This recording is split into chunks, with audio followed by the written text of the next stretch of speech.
Hello বন্ধুরা, তোমাদের সবাইকে আমার এই চ্যানেলে স্বাগত। আজকে আমি বাংলায় বলছি কারণ এই যে ভিডিওটা আমি দেখাচ্ছি তোমাদেরকে, এটা আমার বাঙালি বন্ধুদের উদ্দেশ্যে দেখাচ্ছি। তার কারণ বাঙালিদের কথায় আছে যে বাঙালিদের 12 মাসে 13 পার্বণ। তো 12 মাসে 13 পার্বণের মধ্যে পিঠে পার্বণটাও একটা অন্যতম পার্বণ।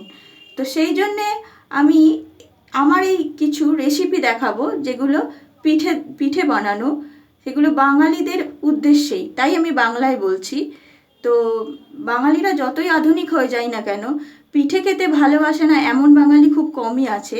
তো আমি সেই সব বাঙালিদের উদ্দেশ্যে এই রেসিপিগুলো দিচ্ছি যারা পিঠে খেতে ভালোবাসে।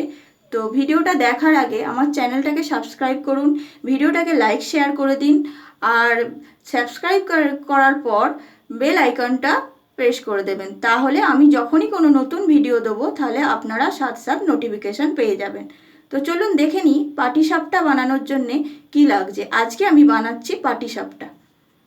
পাটিসাপটা বানানোর জন্য চাই নারকেলের ছাই, যেটাকে আমরা নারকেল নাড়ু যেরকমভাবে বানাই, নারকেল কোড়ানো আর নলেন গুড় দিয়ে এটাকে একটা পাক বানানো আছে, মানে যেমন করে আমরা নাড়ু বানাই সেই রকম একটা পাক বানানো আছে। আর এতে একটু ফ্লেভার আনার জন্য আমি এলাচ দিয়েছি। আর লাগছে ঘি, দুধ আর নলেন গুড়। আর এতে আছে ময়দা আর খুবই সামান্য পরিমাণে নুন। যেহেতু এটা শীতকালে হচ্ছে তাই নলেন গুড়টা বেশি করে এর মধ্যে ব্যবহার করা হচ্ছে। নলেন গুড় দিয়েই আমি এই ব্যাটারটা বানাবো। ব্যাটারটা বানানোর জন্য এই ময়দার মধ্যে নলেন গুড় আর দুধটা দিয়ে আমি ব্যাটারটা তৈরি করব। চলুন সেটা দেখে নিই। দেখে নিন আমি ব্যাটারটা কেমনভাবে বানিয়েছি।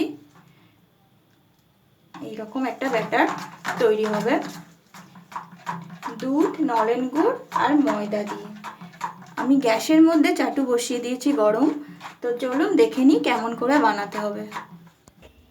চলুন দেখে নিই কেমন করে আমরা বানাবো পাটিসাপটা। প্রথমে আমি চাটুতে ঘি লাগিয়ে দিয়েছি। এবারে আমি ব্যাটারটা দিলাম। ব্যাটারটা দেওয়ার পর এরকম করে ব্যাটারটাকে ছড়িয়ে দিতে হবে। সাইজটা আপনি কেমন চাইছেন তার উপর নির্ভর করছে। দেখে নিন, এরকম করে ছড়িয়ে দিলাম। এবার এটাকে আমি একটু হতে দেবো।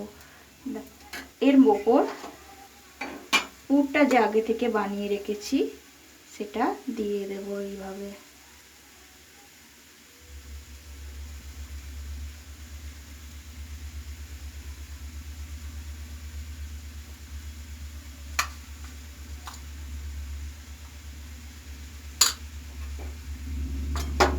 এবার আমরা হালকা করে এটা চেপে দেবো। দুদিক দিয়ে এইভাবে চেপে দিলাম। এইভাবে আস্তে আস্তে করে খুন্তি করে এরকম করে চেপে দেব। দিয়ে এইভাবে আস্তে করে, খুবই আস্তেভাবে এরকমভাবে উল্টে দেবো। দিয়ে আবার একটু ঘি দিয়ে জিনিসটাকে আমি ভেজে নেবো ভালো করে।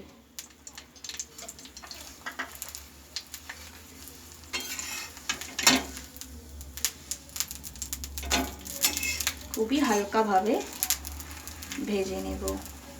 ঠিক আছে, চলুন। তো বন্ধুরা দেখে নিন তৈরি হয়ে গেছে পাটিসাপটা। খুবই সহজে এবং খুবই সুস্বাদু একটা রেসিপি। আপনারা বাড়িতে ট্রাই করুন আর বাড়িতে বানিয়ে আমাকে জানাবেন কমেন্ট করে যে কেমন লাগলো আপনাদের এই রেসিপিটা।